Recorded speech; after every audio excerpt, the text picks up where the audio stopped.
The other witness who testified live during Thursday's primetime hearing was Capitol Police Officer Carolyn Edwards, who suffered a traumatic brain injury as she tried to hold the line outside the Capitol with fellow officers. She was with Officer Brian Sicknick, who she said appeared to have been sprayed in the face, was extremely pale. Sicknick died the next day. Edwards testified the pro-Trump mob included Proud Boys leader Joseph Biggs, who's now facing federal seditious conspiracy charges. At the hearing, a number of police officers and Sicknick's fiancee sat behind Carolyn Edwards as she testified. The tables started turning once the, what is now the Arizona group is what you said, the crowd with orange hats, they came up chanting F-U-C-K, Antifa, and they joined that group. And once they joined that group, Joseph Biggs' rhetoric turned to the Capitol Police. He started asking us questions like, you didn't miss a paycheck during the pandemic, mentioning stuff about our pay scale was mentioned, and started turning the tables on us. And I've worked, I can conservatively say probably hundreds of civil disturbance events. I know when I'm being turned into a villain, and that's when I turned to my sergeant and I stated the understatement of the century. I said, Sarge, I think we're gonna need a few more people down here. And so after that, I think they started conferring. They went a little silent. They started conferring among each other. I saw the person now identified as Ryan Samsel. He put his arm around Joseph Biggs, and they were talking, and then they started approaching the first barricade. They ripped the first barricade down, and they approached our bike racks. At that time, we started holding on, grabbing the bike racks.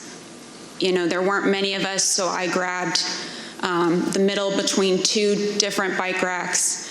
And, I wasn't under any pretense that I could hold it for very long, but I just wanted to, make sure that we could get more people down and get our CDU units time to answer the call. So we started grappling over the bike racks. I felt the bike rack come on top of my head, and I was pushed backwards, and my foot caught the stair behind me, and my chin hit the handrail, and then at that point I had blacked out, but the back of my head clipped the concrete stairs behind me. And you were knocked unconscious, is that right, Officer Edwards? Yes, ma'am. But then when you regained consciousness, even with the injuries, you returned to duty, is that right? Yes, ma'am. At that time, adrenaline kicked in. I ran towards the West Front, and I tried to hold the line at the Senate steps at the Lower West Terrace.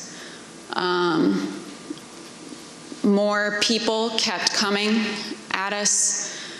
It just seemed like, more and more people started, coming onto the West Front. They started overpowering us. And that was right about when MPD's officers showed up. Their bike officers pushed the crowd back and allowed our CDU units as well as theirs to form that line that you see, that very thin line between us and the protesters or the rioters, at that time. I fell behind that line, and for a while I started decontaminating people who had gotten sprayed and treating people medically who needed it. When I fell behind that line and I can just remember my breath catching in my throat, because what I saw was just a war scene. It was something like I had seen out of the movies. I couldn't believe my eyes. There were officers on the ground, you know, they were bleeding, they were throwing up, they were, you know, they had, I mean, I saw friends with blood all over their faces. I was slipping in people's blood.